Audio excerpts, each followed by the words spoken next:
At time of recording, Chrono Odyssey features 6 different classes, and each one of these classes has 3 weapons available to them. However, unlike in New World and Throne of Liberty, in Chrono Odyssey, these weapons are strictly locked to the class you choose in character creation.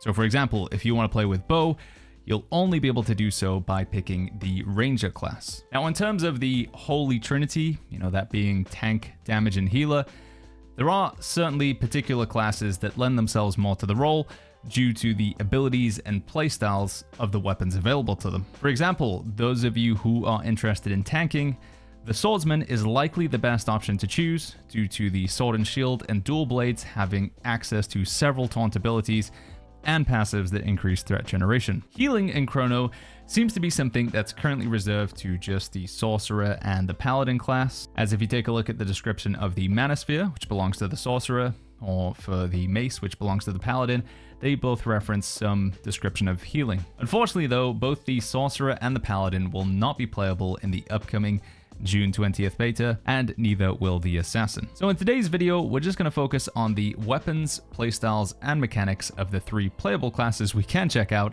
the Berserker, the Ranger, and the Swordsman. Every playable class in Chrono Odyssey will use some combination of health, or stamina, or vigor in order to be able to cast their abilities. Health is exactly what you would imagine it to be. You lose it when you're taking damage. You can replenish it with potions, consumables, certain abilities. Stamina is also pretty much what you would expect it to be. You can use it for dodging, you can use it for blocking if your weapon allows blocking, and you can also use it sometimes to cast certain abilities. They have a stamina cost incurred to them. When it comes to dodging, there is a difference in types of dodges that you can do. You can do a light dodge roll, you can do a dash, or you can do like a little hop. And this depends on whether you're wearing light armor, medium armor, or heavy armor, like it is in games like New World. Finally, Vigor is a resource that is almost entirely used for casting abilities. Most hard-hitting or powerful abilities in Chrono Odyssey will require some Vigor in order to be able to use, but as with stamina, this Vigor passively regenerates over time. Now with both the Berserker and Swordsman classes, Vigor is instead replaced with Rage. Unlike Vigor, Rage starts at 0 instead of 100 and will not regenerate over time, but you can build it up with basic attacks and certain abilities. You can think of Vigor as a builder-spender sort of system. Some buffs and debuffs you'll see shared across all weapons in Chrono Odyssey include super armor, knockdown, knockback, and stun. I think all of these are pretty much what you'd expect them to be, maybe with the exception of super armor. This is basically a buff that prevents you from being staggered or interrupted while it's active, but other CC buffs can still disable you. For my New World friends, you can kind of think of this as grit. The Berserker is a melee DPS class with some tanking options and has access to the chain blades, dual axes, and battle axe. Now, upon first glance, the chain blades and dual axes might seem like the same weapon, but the chain blades do a little bit less damage but have more range. Chain blades also have access to 2 unique mechanics. One is Bloodthirst. This is a stacking buff.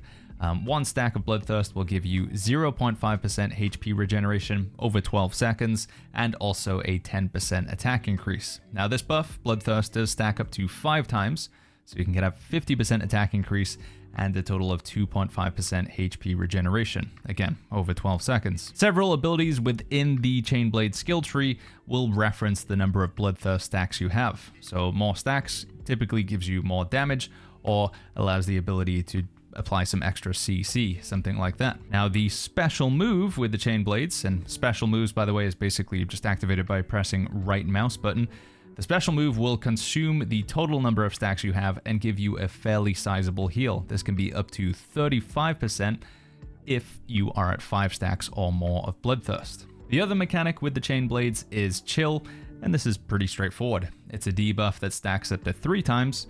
Each stack reduces movement speed by 4%, and it lasts for 24 seconds. Now, if you apply 3 stacks of Chill to an enemy, they become frozen and will take some damage and be completely frozen for 5 seconds. Moving over to the dual axes, these are a much more aggressive weapon.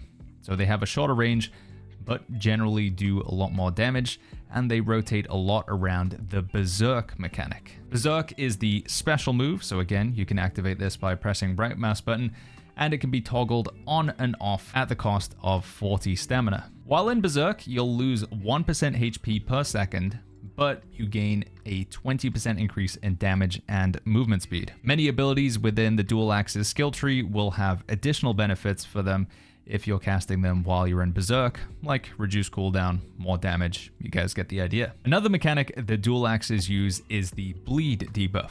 Bleed deals 7% damage every 2 seconds for 15 seconds and can stack up to 5 times. On top of this, it also reduces the enemy's defense by 10%. However, I do not believe that this aspect of bleed stacks. Just as it is with Berserk, there are also certain dual axe abilities that will gain additional power and effects when you're attacking an enemy that is affected by a bleed debuff. Now, one standout ability with the dual axes that makes this weapon completely insane is called Immortal. This is a self buff that you can apply that prevents your HP from falling below 1, which stops you from dying, and it lasts for a whopping 12 seconds. Now, it does have a 150-second cooldown, but this can be lowered with the Immortal 2 upgrade, which knocks 3 seconds off of the ability's cooldown every time you land your final attack in a chain of 3 attacks, which is standard for every weapon within Chrono Odyssey. The Battle Axe is a much slower but harder hitting Berserker weapon. Unlike chain blades and dual axes, its special move is simply just a block, but there are certain passives which will reward you for blocking enemy attacks. Like dual axes, Battle Axe also makes use of the bleed debuff, but it has its own special mechanic in the form of Whirlwind stacks. Whirlwind is a self buff that increases your attack by 7% for 10 seconds, and this can stack up to 5 times. You'll find abilities on the left-hand side of the skill tree that both build these stacks and gain additional effects when you have the stacks. Battle Axe also gains access to Taunt through the Taunting Shift passive and the Executioner's Call ability. To complement these taunts, Battle Axe has a bunch of passives that reduce incoming damage and an ability called Blood Veil, which provides a shield equal to a percentage of your HP, and of course the ability to block some incoming damage with its right mouse button, or its special move. For Berserker's class mastery, you'll be able to choose one additional passive at level 10, either Warrior's Spirit, which increases your attack the lower your HP is, or Raging Storm, which allows you to generate rage much faster, provided your current rage is below 50%. At level 15, you'll be able to choose one of 3 different active abilities, and as with the passive, this can be used regardless of which weapons you choose. The ability choices are as follows: Avatar, which for 20 seconds turns off your other abilities, but makes every basic attack a hard-hitting punch that restores 3% HP, and you can press right mouse button, or special move, to knock back the enemy at the cost of some stamina.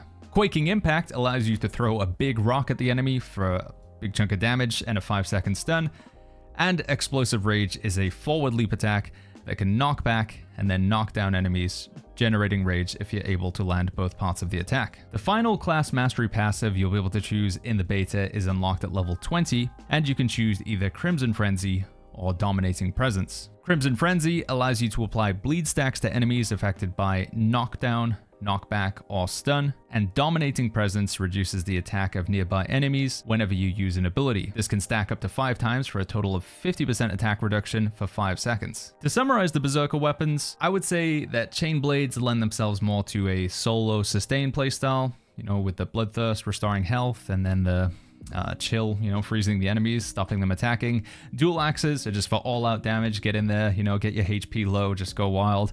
And then Battle Axe functions as more of like an off-tank, frontline bruiser type weapon. As we covered in the intro, the Swordsman currently functions as the best option for tanking in Chrono Odyssey's upcoming June beta. The weapons available to this class are the Greatsword, Sword and Shield, and Dual Blades. The Dual Blades are a hybrid DPS tank weapon and will definitely be the best option to pair with Sword and Shield if you want to go full tank. Its unique mechanic is the shock effect, which through certain passives and abilities, can place a debuff on the enemy that lasts 15 seconds. When attacking an enemy affected with the shock debuff, you have a 10% chance to trigger a lightning strike, which does some damage and lowers their stagger resistance. Now, shock can stack up to 99 times, and each stack increases the chance you will trigger a lightning strike, and each stack will also lower their stagger resistance even more so. Dual Blade's special move, or its right mouse button, is simply just a block, like with the Berserker's Great Axe. This block can be used to lower cooldowns of your abilities when you are using the Deflect passive. You can also taunt enemies with the dual blades using the Swift Assault ability, again making it a really good offhand option for swordsman tanks. Similar to the Berserker's Battle Axe, the Greatsword is a slower, harder hitting weapon capable of huge burst and massive AoE cleave. Its special move is Charge Slash.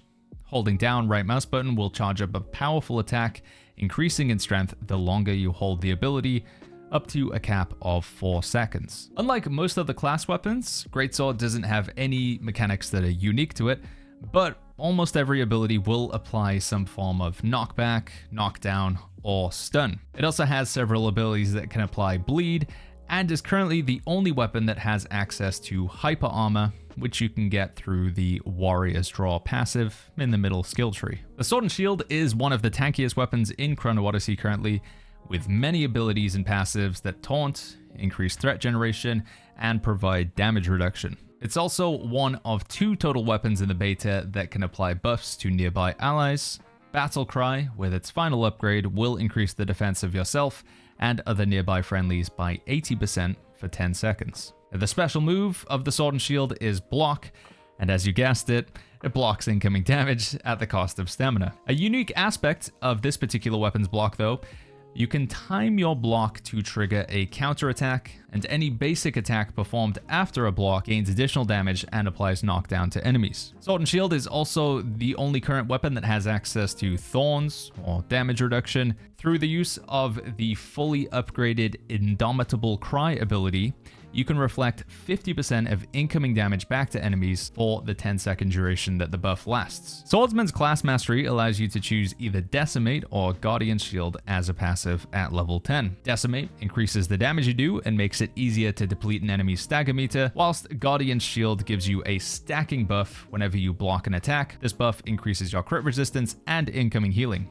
Now, whenever you land an ability, you'll spend these stacks of Guardian Shield in order to heal yourself, up to a total of 10% for 5 stacks. At level 15, you'll be able to choose one of 3 different active abilities.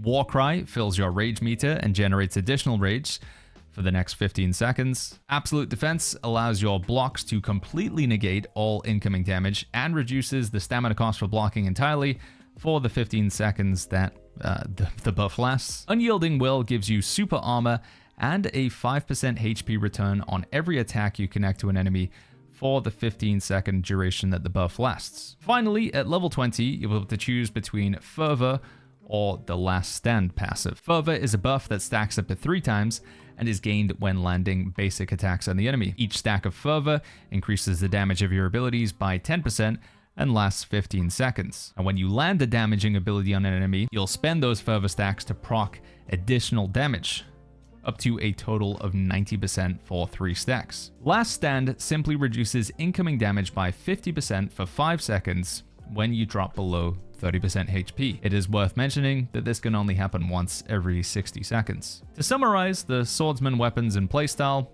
dual blades can be used as either a tanking or DPS option and allow you to burn through a boss's stagger meter very, very quickly. Greatsword is a big burst DPS weapon with a huge amount of CC, high uptime on super armor, and a large amount of AoE cleave.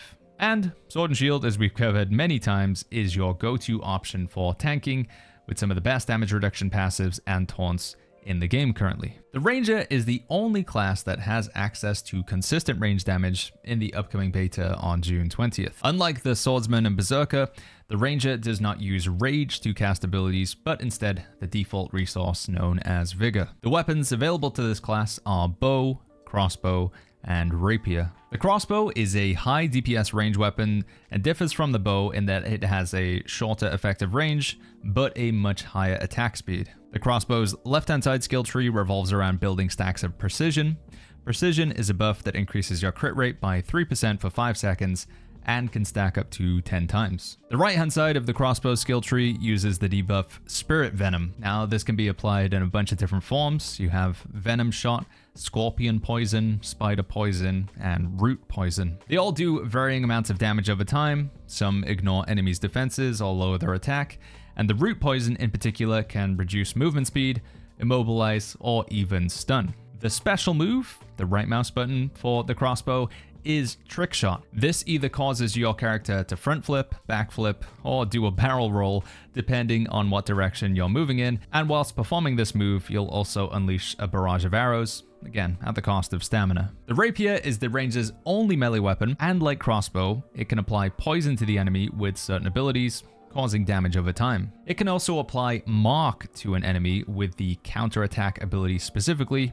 Mark increases the damage that enemy takes by 10% from everyone for 8 seconds. On top of this, the ranger can also buff themselves and nearby allies' attack by 20% for 15 seconds using the Blade Song ability. The special move for rapier is Charging Thrust, which is kind of like a dodge that also does damage to anything in the way. Passives in the middle skill tree can allow Charging Thrust to apply poison or stun enemies when it crits. And finally, we have the bow. This is, in my opinion, one of the most complicated weapons in Chrono Odyssey due to the additional resource of arrows. On the right-hand side skill tree of the bow, most abilities will require an arrow to cast them instead of Vigor. Now, arrows are a resource. I think you get about 5 or 6 of them. We'll see on the screen.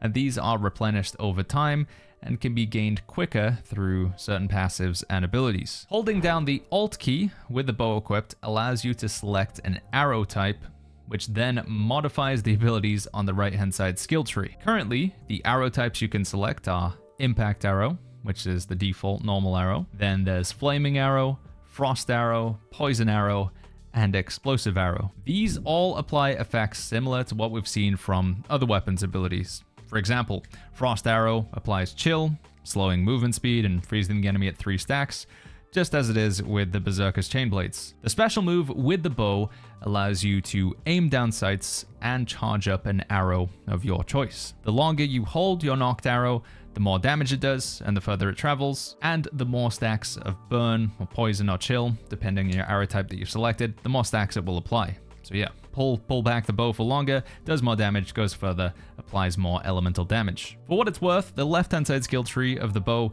is a bit more straightforward. You know, those are just like, you shoot an arrow, it does some damage, or you shoot like 3 arrows, it does damage. They just use Vigor. But yeah, the right-hand side skill tree, quite involved, where you need to choose a different element, using arrows, replenishing arrows, and then you've got your Vigor and all of the sort of standard stuff you would expect on the left. So if you want a more simplistic way to play bow, you can just focus on the left-hand side skill tree. But the right-hand side skill tree, with the elements, with the arrows, I think it's a little bit complicated, especially when you look at the abilities. It's kind of a bit overwhelming. Now moving on to the class mastery, the ranger gets a choice of either increased dodge distance or increased jump distance when you hit level 10. For level 15, the 3 different active abilities you can choose from are Wind Step Strike, Wind Dance, or Verdant Snare. Wind Step Strike is a 2-part damaging ability that kicks the enemy and then shoots them, causing knockback.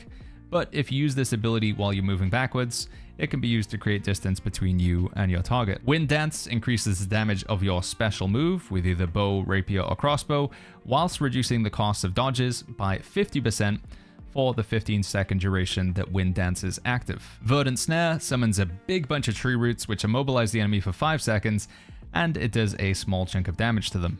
At level 20, the passive choices for the ranger are either Fruit of Perseverance, which increases attack while you stand still, or Evasive Gale, which damages nearby enemies and reduces their movement speed when you dodge within 5 meters of them. Although I didn't play much ranger during the preview event, the general consensus seems to be that the bow is currently a weaker performing weapon than the crossbow or the rapier, likely due to scaling issues, where in the early game, it just doesn't hit hard enough to warrant using. That being said, bow does give you longer range damage options than any other weapon we can currently use in Chrono Odyssey, and it has some pretty big AoE damage with explosive arrows and curve shot, and also the arrow shower abilities. So friends, that is currently all the classes and weapons that will be available to play in the upcoming beta for Chrono Odyssey, which is again on the 20th of June. If you want to be a big tanky boy, my recommendation is to go Swordsman and run the Sword and Shield and Dual Blades as your weapon options. For maximum DPS in PvE,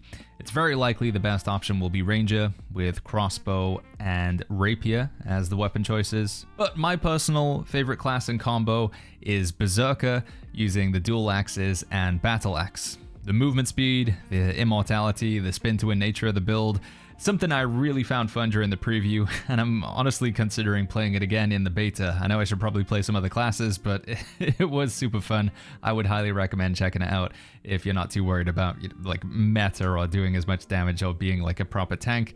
Yeah, Berserker, dual axes, battle axe was a lot of fun. But let me know what class and weapon combo you guys are thinking about playing in this upcoming beta. And of course, if we learn anything about the sorcerer, the paladin, the assassin, the weapons that they have available, I'll be sure to have a video on that topic here on the channel as soon as we know. So if you guys would like to see that video, make sure you hit that subscribe button.